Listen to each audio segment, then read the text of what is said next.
Muri iyi video nje kukwereka ingene woca amahera y'ubuntu atagishoro ukoresheje.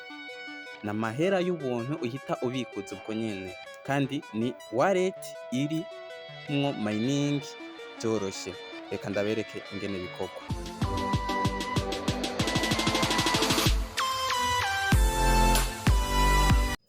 Uriyandikisha nk'ibisanzwe, link iri muri description. Aho hambere urashiramo email yawe, ngaho hambere uca usonda ngaho kuri get code, uca uronka code kuri email yawe, uca uyishiramo ngaho, uca ushiramo modo pass. Aho kuri referral code birijanamo direct, uca wemeza ngaho, uca ugira register, wemeze ngaho, uca ugira install mi pass. Uca installa application, ugenda muri Play Store uyinstallle, uca ukirika ngaho kuri click now get start, ushiremo ya email yawe na modo pass, ukigira next.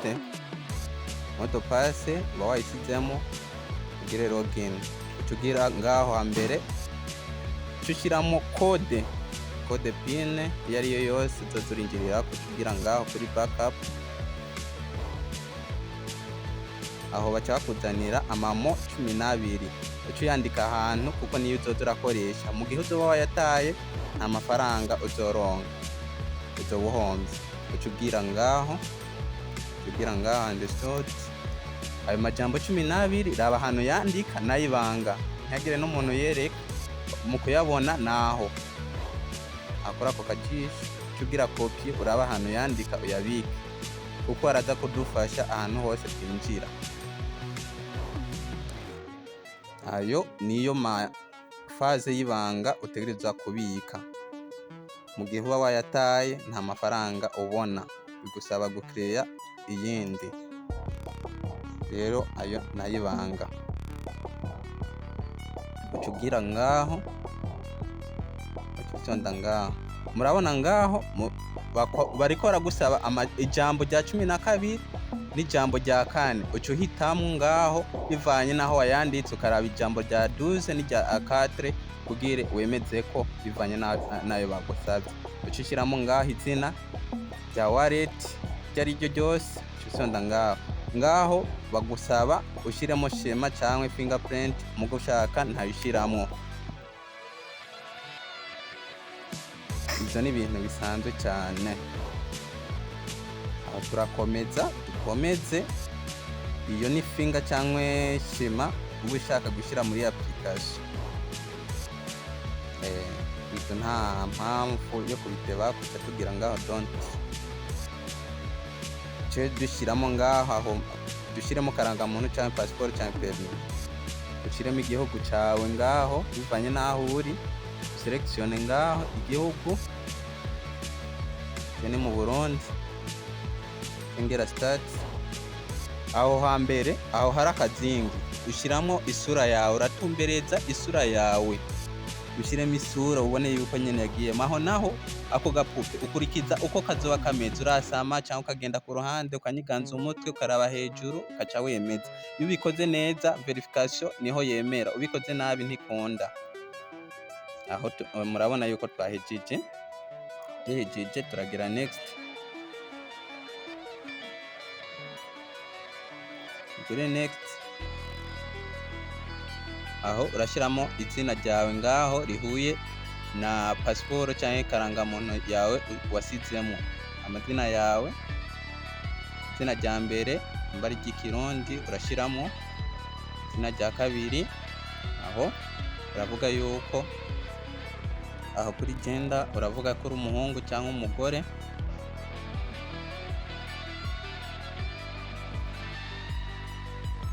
Murabibona neza, umuhungu cyangwa umugore.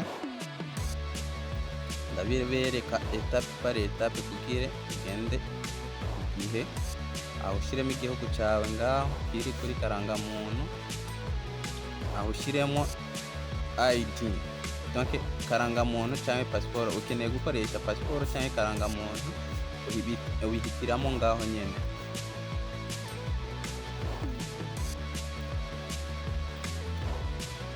aho ha kabiri ushyiramo ID number, donc kuri karangamuntu irafise ID, passport irafise ID, permis irafise ID, niyo cyo ushyiramo ngaho cyo wiyemeza. Aho hambere rero urafotora ufotore imbere, ufotore imbere hakarangamuntu, ari passport ukoresha aho honyene, inyuma ntahari kuri passport, ari permis ukoresha imbere n'inyuma.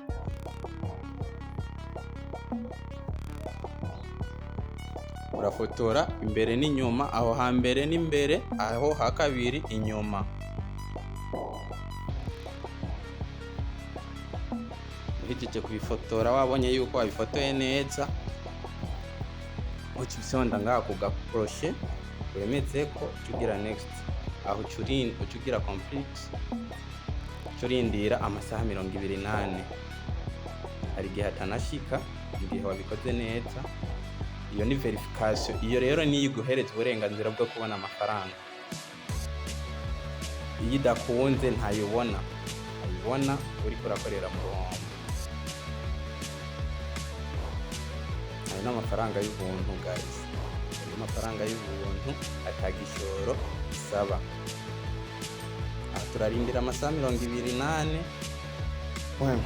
Aho murabona yuko byakunze, turaraba yuko byakunze ngaho kuri Mi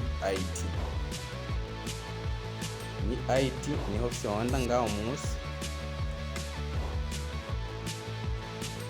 Murabona yuko byakunze.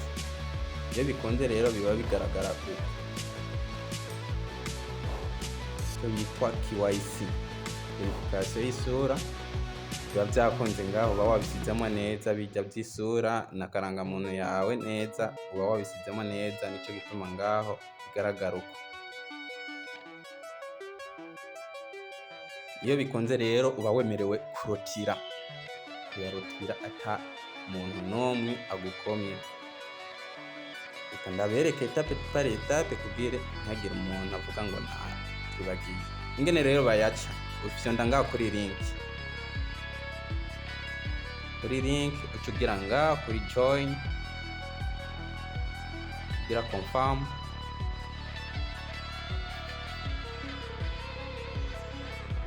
etape par etape ndabibereka. Confirm wemeze ko ngaho, kandi ucishiramo ya modo pass washiramo, ya pino washiramo ngaho. Aho murabona yuko ya mbere ndayacikanye y'ubuntu, kandi aho ndemerewe kuyarotira. Murabona ngaho bampaye 1 make misi,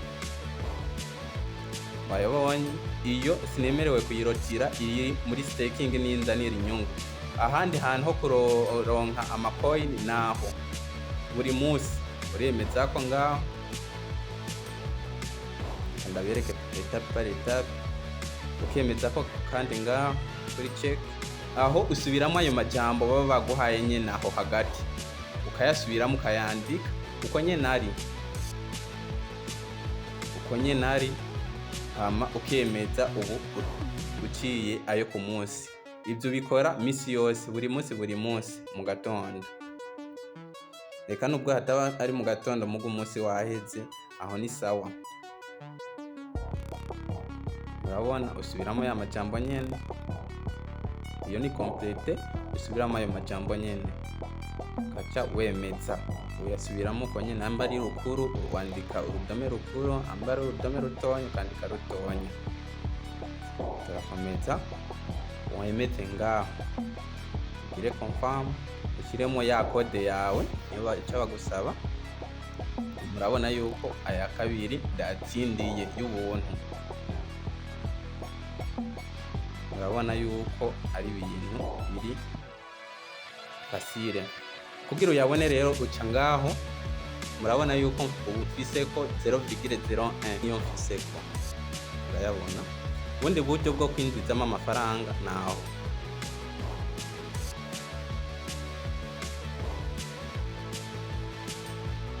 aho uwo uyasize muri staking, urandikamo amafaranga ufisemo, akazodara kuzanira inyungu ngaho. aho urashiramo ayo ufise yose akakuzanira inyungu. Ibintu biri simple umuntu uwo ari we wese yobishyiramo. Ubundi buryo rero nubwo kwinjiza umuntu, gutumira umuntu. Ego si itegeko mugabo ni byiza kutumira umuntu, kuko iyo utumiye umuntu baraguhemba amahera afadika. Mwabibonye ngene batumira, uca hajya ukabigenza uko, baca bakwereka referral code yawe, referral link, bakaca bakwereka na invitation code, hama ugatumira umuntu. Iyo utumiye umuntu murabona yuko baguhereza 0,1 mek. Ayo nayo uca ufata ukagwiza n'idolari 6, kuko je natanguye kugakora kari ku idolari 3. Ubu tuvugana iri ku idolari 6.